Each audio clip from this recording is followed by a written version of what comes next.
حضرت مفتی صاحب، ہم لوگ کالج اور اسکول میں پڑھتے ہیں، ہم چند سوالات لے کر حاضر ہوئے ہیں، کیا موقع ہے کہ ابھی پوچھیں؟ جی ہاں، ابھی آپ پوچھنا چاہیں تو پوچھ سکتے ہیں، میں خالی ہوں۔ مجھے خوشی ہوئی کہ آپ اسکول پڑھتے ہیں یا کالج میں پڑھتے ہیں اور آپ دینی معلومات کے خاطر یہاں حاضر ہوئے ہیں۔ آپ کے جو بھی سوالات ہوں سوالات کیجیے، انشاءاللہ ہم جواب دیتے ہیں۔ ہمارا پہلا سوال یہ ہے کہ ہم لوگ اسکول اور کالج میں پڑھتے ہیں، ہمارا وقت بہت بزی اور مشغول رہتا ہے، بس اور ٹرین سے روزانہ اسکول جاتے ہیں، جانے میں کافی وقت لگتا ہے، ہوم ورک بھی بہت کرنا پڑتا ہے، اسی طرح کالج اور اسکول کا ماحول بھی بہت غیر مناسب ہوتا ہے۔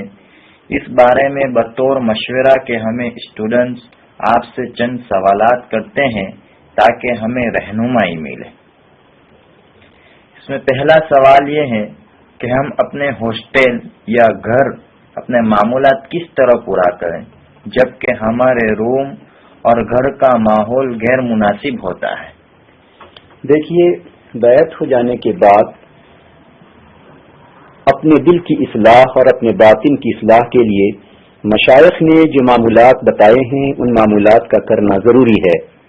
یہ معمولات ایسے ہی ضروری ہیں جیسے جسم کے لیے کھانے اور پینے کی ضرورت ہے، بغیر کھائے پیے انسان کا جسم کمزور ہوتا ہے، اسی طرح ان معمولات کو پورا نہ کرنے سے انسان کی روح، انسان کا قلب اور انسان کا باطن کمزور ہو جاتا ہے۔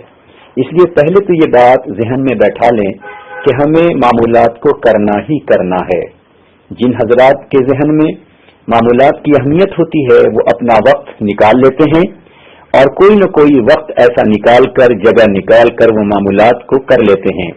آپ دیکھیے، دنیا کے ماحول میں انسان کی زندگی کی عادت ہے کہ صبح ناشتہ کرتا ہے، دوپہر کھاتا ہے، شام چائے پیتا ہے، رات کھانا کھاتا ہے۔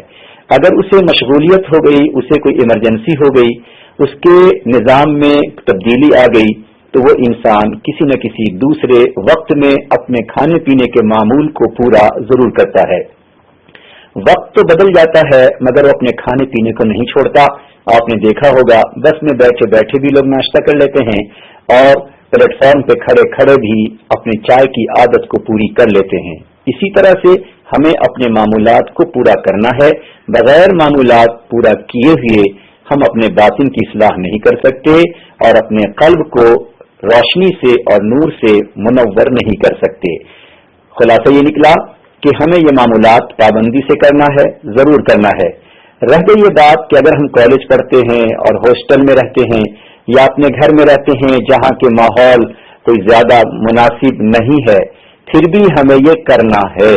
اگر لگے ہاسٹل کا ماحول غیر مناسب ہے، ہم نماز کے پابند ہیں، قریب میں اگر مسجد ہے تو مسجد میں جائیں، نماز کے بعد کسی بھی نماز کے بعد تھوڑی دیر بیٹھ جائیں، وہاں مراقبہ کر لیں۔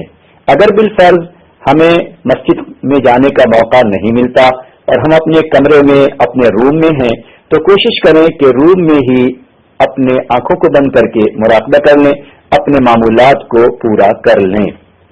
انسان غیر مناسب ماحول میں ہوتا ہے مگر وہ اپنے ماحول سے متاثر نہیں ہوتا، بلکہ وہ سوچتا ہے کہ ہمیں جو کچھ کرنا ہے وہ کرنا ہی کرنا ہے۔ اس لیے غیر مناسب ماحول کا بہانہ نہ بنائیں بلکہ اپنے آپ کو معمولات پر پابند کریں اور اپنے کمرے میں کسی گوشے میں بیٹھ کر معمولات کو ضرور پورا کریں۔ کمرے کے اندر کبھی وہ لوگ بھی ہوتے ہیں جو نور ایمان سے محروم ہوتے ہیں، وہ بھی ہوتے ہیں جن کو عمل سے کوئی شوق نہیں ہوتا۔ اگر ہمارے اس عمل پر وہ مذاق اڑائیں یا ہمارے اس عمل کی وجہ سے ان کو تعجب ہو تو ان کو سمجھا دینا چاہیے کہ دیکھو ہم یہ کیا کرتے ہیں، اس کا مقصد ہمارا کیا ہے۔ بہت ممکن ہے کہ سمجھا دینے کے بعد ان کے دل میں ہماری محبت آ جائے یا پھر وہ ہمیں محبت کی نظر سے دیکھنے لگیں۔ خلاصہ، چاہے ماحول غیر مناسب ہو، ہمیں ان معمولات کو کرنا ہی کرنا ہے۔ جیسے انسان اپنے جسم کے تقاضے کو کسی نہ کسی طرح وقت بے وقت پورا کر ہی لیتا ہے، اسی طرح ہمیں اپنے کمرے میں بھی اس کو کر ہی لینا ہے یا مسجد کے گوشے میں کرنا ہے۔ جی، اور بھی کوئی سوال ہے؟